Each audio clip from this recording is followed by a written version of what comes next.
Muy buenos días, mi nombre es Erika Yasmin Galvis Jaime, soy del programa de agronomía del municipio de Pamplona Norte de Santander.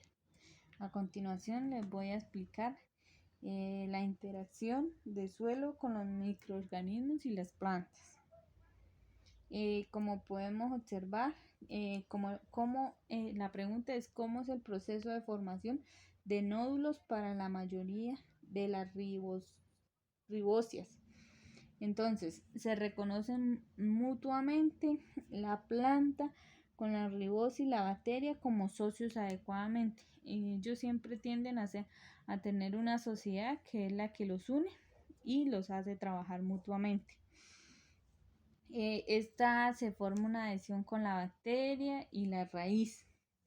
La invasión de la bacteria en los pelos radiculares, que son los que hacen formar nódulos, y asimismo trabajar en un solo beneficio de la planta. El traslado de la bacteria como cuerpo a la raíz, la formación de las células bacterianas en la raíz, que son las que mejoran todo este proceso que se puede observar acá. La división celular, como se puede observar aquí punto a punto, continúa en la planta hasta las bacterias con la formación de unos nódulos. ¿Cómo se benefician las plantas de estos nódulos en sus raíces? Pues el beneficio de las plantas lo recibe directamente a través de las micorrizas, que son las que actúan y trabajan en beneficio de la planta. Ellas se encargan de realizar las funciones fisiológicas de las plantas y con ellas cada una de las características de las micorrizas, que es a través de las raíces llevar nutrientes, crear una simultaneidad entre las dos para un solo beneficio en la planta y generar más bacterias beneficiosas. Asimismo se tienen los nutrientes orgánicos. Teniendo en cuenta la simbiosis rizobio-leguminosa, explique gráficamente cómo se forma el simbiosomo y diga cuál es la importancia de esta. Entonces, como podemos aquí observar, se realiza a través de la atmósfera. De la atmósfera se crea la fotosíntesis y en baja.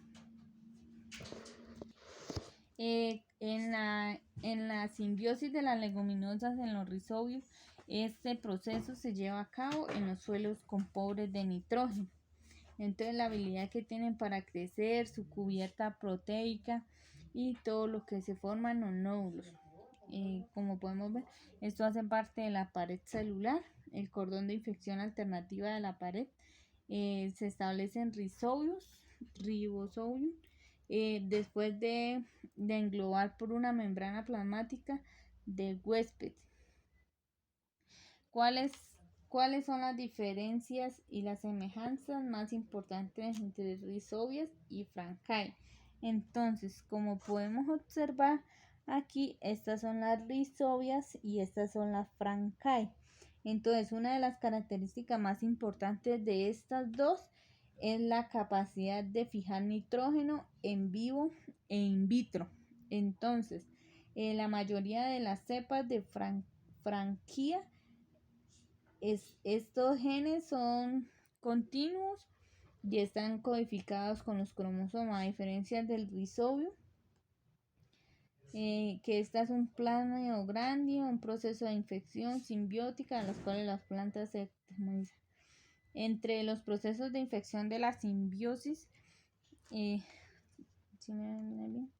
la infección de la simbiosis, las plantas leguminosas, se sugiere la existencia de análogas entre ambos procesos.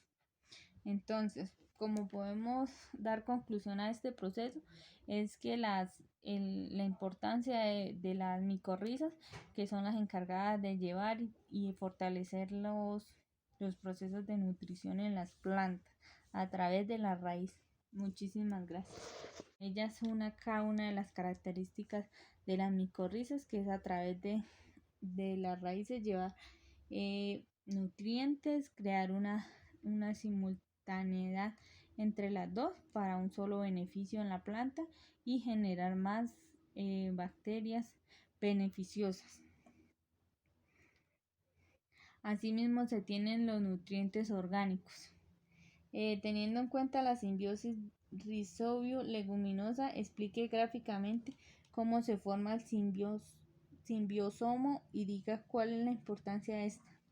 Entonces, como podemos aquí observar, se realiza a través de la atmósfera. De la atmósfera se crea la fotosíntesis y en la simbiosis de las leguminosas en los rizobios, este proceso se lleva a cabo en los suelos con pobres de nitrógeno. Entonces la habilidad que tienen para crecer, su cubierta proteica y todo lo que se forma en los nódulos. Como podemos ver, esto hace parte de la pared celular, el cordón de infección alternativa de la pared. Se establecen ribosobios, después de englobar por una membrana plasmática de huésped. ¿Cuáles son las diferencias y las semejanzas más importantes entre rizobias y Francae? Entonces, como podemos observar aquí, estas son las rizobias y estas son las Francae. Entonces, una de las características más importantes de estas dos es la capacidad de fijar nitrógeno en vivo e in vitro. Entonces, la mayoría de las cepas de Franquia, estos genes son continuos y están codificados con los cromosomas, a diferencia del rizobio, que esta es un plano grandio, un proceso de infección simbiótica en los cuales las plantas se demonizan. Entre los procesos de infección de la simbiosis, de la infección de la simbiosis, las plantas leguminosas, se sugiere la existencia de análogas entre ambos procesos. Entonces, como podemos dar conclusión a este proceso, es que la importancia de las micorrizas, que son las encargadas de llevar y fortalecer los procesos de nutrición en las plantas a través de la raíz. Muchísimas gracias.